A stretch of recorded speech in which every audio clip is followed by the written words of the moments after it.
নমস্কার বন্ধুরা, আমি সীমা। আমার সহচরী লাইফস্টাইল চ্যানেলে সকলকে স্বাগত জানাই। আশা করি আপনারা সকলেই ভালো আছেন। আমরাও ভালো আছি। সকাল সকাল আজ রবিবার ব্লগ চালু করে দিয়েছি। অনেক দিন মন্দিরে যাওয়া হয় না, তাই আজকে ভাবলাম আমরা দুজনে মানে আমি আমার হাজব্যান্ড গিয়ে মন্দিরে একটু পুজো দিয়ে আসি। আমরা যে দিকটা থাকি এখান থেকে প্রায় 1 ঘন্টা মতো দূরে মালেশ্বরম বলে একটা জায়গা আছে, ওখানে একটা দুর্গা মন্দির আছে। সেই মন্দিরেই পুজো দিতে গেছিলাম। মন্দিরটা বেশ পুরানো, অনেক দিনের পুরানো মন্দির। তো আমরা সেই জন্য সেইখানেই গেছিলাম। সকাল সকাল আমার বেলফুল গাছে কত ফুল ধরেছে, ফুলে একেবারে গাছ ভরে গেছে।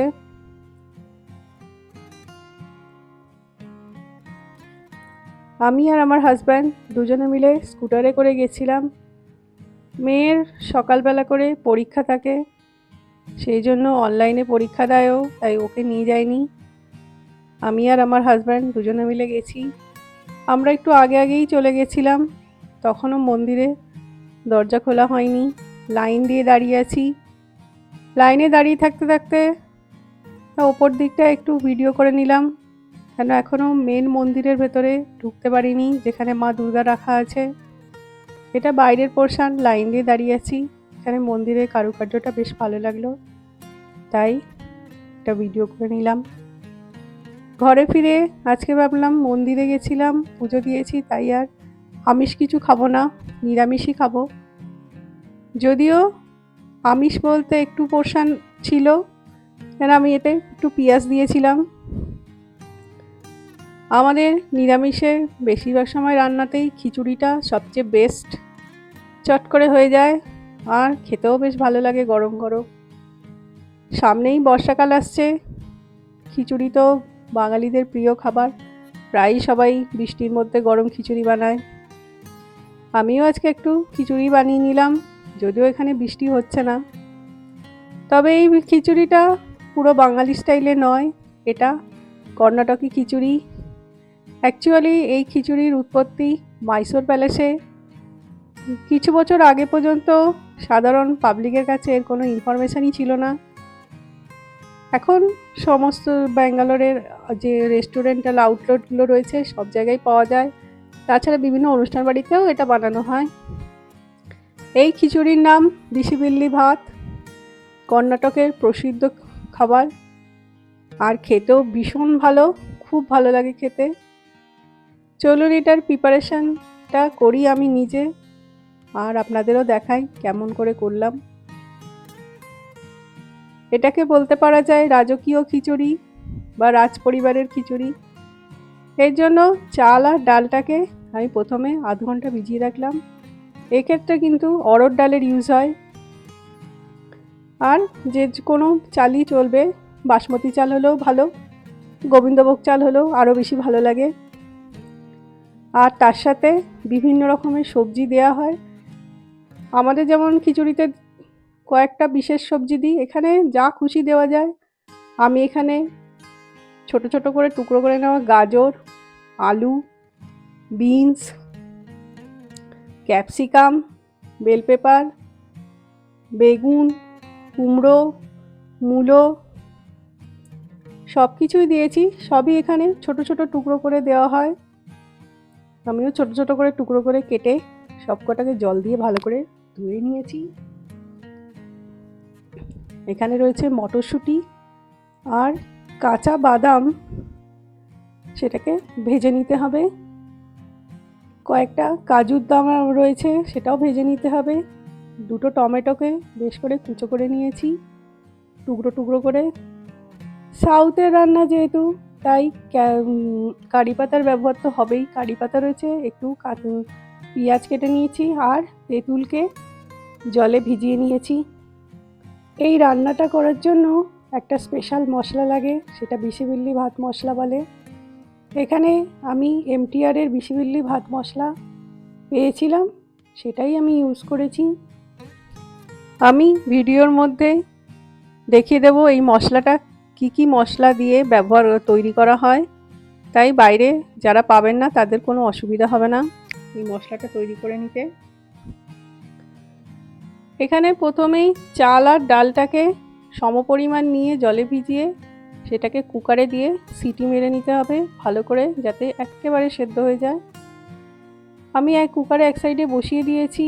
তারপর কড়ার মধ্যে তেল আর ঘি মিশিয়ে কটা কাজুকে ভেজে নিলাম লাল লাল করে পুরো। এগুলোকে প্লেটের মধ্যে তুলে নিলাম। এরপর বিসিবিল্লি ভাতের জন্য যে যে ফোড়নগুলো লাগে সেগুলো আমি দিয়ে দেবো। কড়াতে অল্প আর একটু ঘি আর তেল দিলাম। এই রান্নাটা ঘিতে করলেই বেশি সুন্দর লাগে, তবু আমি সামান্য কিছু একটু তেল দিয়েছিলাম। প্রথমেই সর্ষে ফোড়ন দিয়ে দিলাম, তারপর গোটা শুকনো লঙ্কা 2-3টে ফোড়ন দিয়ে দিলাম। এরপর এখানে রান্নায় অনেকটা হিং ব্যবহার করা হয়, হিং দিয়ে দিয়েছি। মশলাটার মধ্যে একটু 2-1 সেকেন্ড নাড়াচাড়া করে এর মধ্যে কারি পাতা দিয়ে দিলাম। তারপর যে কাঁচা বাদামগুলো চীনা বাদাম ছিল সেগুলোকে দিয়ে হালকা করে নাড়তে থাকলাম। এই বাদামগুলোকে খুব ভালো করে ভাজার দরকার নেই, জাস্ট এর হালকা কাঁচা ভাবটা চলে গেলেই হবে, কারণ এটা খিচুড়ির সাথে সেদ্ধ হবে।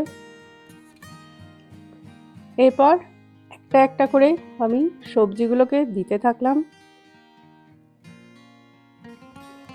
প্রথমেই আলু দিলাম, তারপর মূলো, তারপর কুমড়ো, গাজর, বিনস, এগুলো বিনস না, এগুলো বরবটি কড়াই অ্যাকচুয়ালি। সবগুলোকে দিয়ে ভালো করে নাড়তে থাকলাম। একটু ভাজা ভাজা হয়ে গেলে একটু সেদ্ধ হয়ে যায়। এই সবজিগুলো সেদ্ধ হতে একটু দেরি হয় বলে আগে এগুলোকে দিলাম। এগুলো পরে প্রায় মিনিট 5 নাড়া হয়ে যাওয়ার পরে এর মধ্যে যে ফ্রোজেন মটরশুঁটি ছিল সেগুলো, আর যেগুলো একটু তাড়াতাড়ি সেদ্ধ হয়ে যায় সেই সবজি, বেগুন, ক্যাপসিকাম, এগুলোকে সমস্ত দিয়ে খুব ভালো করে ভাজতে থাকলাম। বেশ ভালো করে ভাজা হয়ে এলে তারপর টমেটোটা কুচোনোটাও দিয়ে দিলাম, সেটা দিয়েও নাড়তে থাকলাম। টমেটোটা যখন বেশ একটু নরম হয়ে যাবে সেই সময় এর মধ্যে আমি ওই বিসিবিল্লি ভাতের মশলাটা দিয়ে দেবো। এখানে বিসিবিল্লি ভাতের মশলাটা ভাত অনুযায়ী দিতে হবে। আমি একটু কাঁচা পেঁয়াজও দিয়েছিলাম এতে, শেষকালে টমেটোর পরে কাঁচা পেঁয়াজটা দিয়ে দিলাম। আমার খিচুড়ির যে অনুপাত সেই অনুপাতে আমার প্রায় 2.5 চামচ মতো আমি বিসিবিল্লি ভাতের মশলাটা এতে দিয়েছিলাম। মশলাটা দিয়েও আমি ভালো করে এই সবজিগুলোকে নেড়ে নিয়েছি, তাতেই সবজির মধ্যে টেস্টটা খুব ভালো খুলে যায়।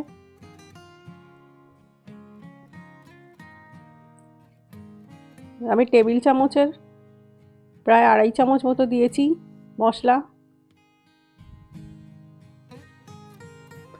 মশলাটা দিয়েও সবজিটা আরও বেশ কিছুক্ষণ নাড়তে থাকবো।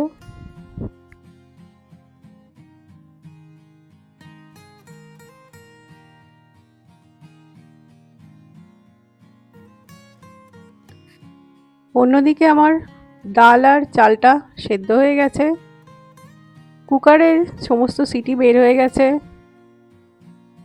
আমি কুকারটা খুলে নিলাম। এদিকে সবজিটার মধ্যে একটু গুঁড়ো লঙ্কা পাউডার আর একটু লবণ দিয়ে দিলাম, যাতে মশলার মধ্যে লঙ্কাটা পুরোপুরি ঢুকে যায়। একটু চাপা দিয়ে দিয়ে ভাজলাম। যতক্ষণ আমার সবজিগুলো ভাজা হচ্ছে ততক্ষণ আমি এই মশলাটা বানানো দেখিয়ে দিই। 2 চামচ গোটা ধনে, 1 চামচ গোটা জিরে, আর তার সাথে কতগুলো গরম মশলা, 3-4টে এলাচ, একটুখানি 3-4টে লং আর বেশ খানিকটা দারুচিনি। তারপর এর মধ্যে অল্প একটুখানি মেথির দানা লাগবে, 1/2 চামচেরও কম, বেশি দিলে তেতো হয়ে যাওয়ার সম্ভাবনা থাকে। তিল লাগবে প্রায় 1 চামচের কাছাকাছি। এছাড়া আরও লাগবে মশলা, মধ্যে লাগবে হচ্ছে 1 চামচ মতো ছোলার ডাল, কাঁচা ছোলার ডাল, 2 চামচ বিউলির ডাল,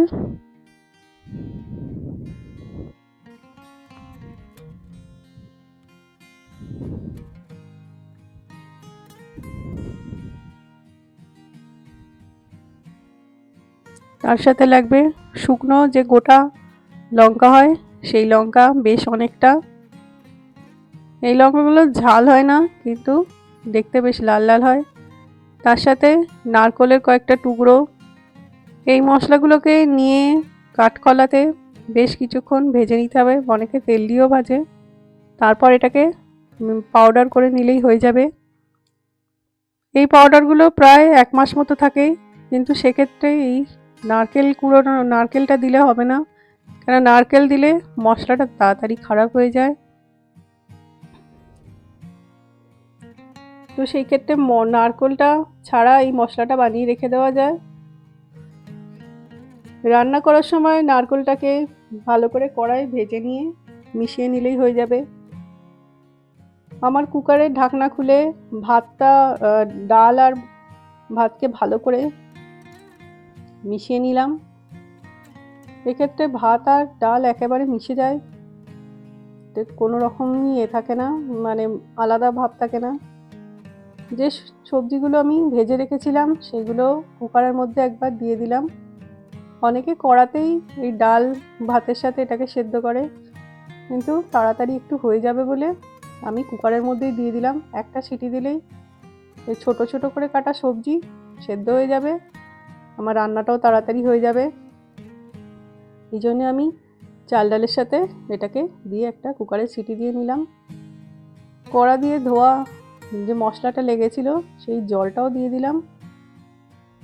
বিসিবিল্লি ভাত একটু পাতলা পাতলা হয়, খুব একটা ঘন হয় না, তাই জল এতে বেশ ভালো রকমই দেয়া হয়।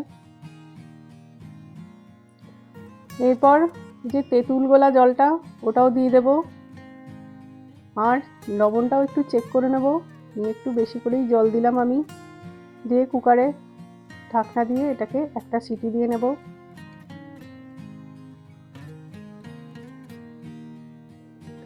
একটা সিটি দেওয়া হয়ে যাবার পর কুকারের গ্যাস সমস্ত ভেপার বার হয়ে যাবার পর এরকম লাগছে দেখতে। আমার বিসিবিল্লি ভাত মোটামুটি রেডি হয়ে গেছে। এবার আমি এটাকে বাটির মধ্যে নামিয়ে পরিবেশন করব। প্রথমে যখন এটা প্রচণ্ড গরম তাই এটা পাতলা পাতলা মনে হচ্ছে, কিন্তু আস্তে আস্তে এটা পুরো ঘন হয়ে যাবে যত ঠান্ডা হবে।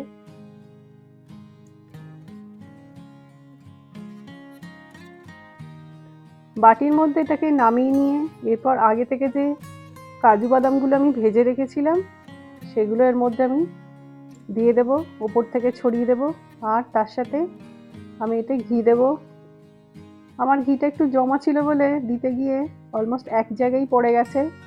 এটা একটু গলা ঘি হলে সব জায়গাটা ছড়িয়ে পড়তো।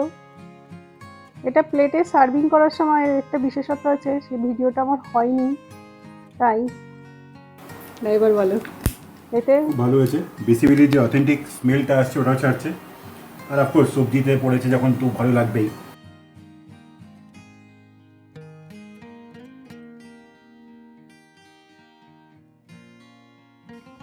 বিসিবিল্লি ভাতটা সার্ভিং করার সময় প্লেটে এখানে একটা খাড়া বুন্দি পাওয়া যায়, মানে যেটা হচ্ছে ঝাল ঝাল বোঁদে, সেটা উপর থেকে ছড়িয়ে দেওয়া হয়। আর যত খুশি ঘি আর তার সাথে দই দিয়ে এটা খাওয়া হয়। আমারও এখানে প্লেট বাড়া হয়ে গেছে। গরম গরম বিসিবিল্লি ভাতের সুগন্ধে গোটা ঘর আমার ভরে গেছে, একদম মনে হচ্ছে পাড়ার লোকেরাও পেয়ে গেছে, এত গন্ধ ছেড়েছে। তো আমিও খেতে বসে যাই।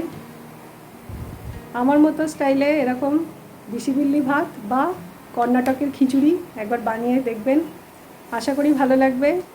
আর যে মশলাটা দেখিয়ে দিয়েছি ওই মশলাটা একটু কষ্ট করে বানিয়ে নিতে হবে, এর দারুণ টেস্ট, এটা খুবই ভালো লাগবে। এটা কর্ণাটকের রাজপ্রাসাদের খাবার, তাই একবার টেস্ট করে দেখবেন। আমার ভিডিওটা ভালো লেগে থাকলে লাইক শেয়ার সাবস্ক্রাইব করে দেবেন। সবাই ভালো থাকবেন, সবাই সুস্থ থাকবেন। নতুন নতুন রান্না দেখাবো, করে নিজেরাও করে খাবেন। আমায় কমেন্ট করে জানাবেন কেমন লাগলো আপনাদের। নমস্কার।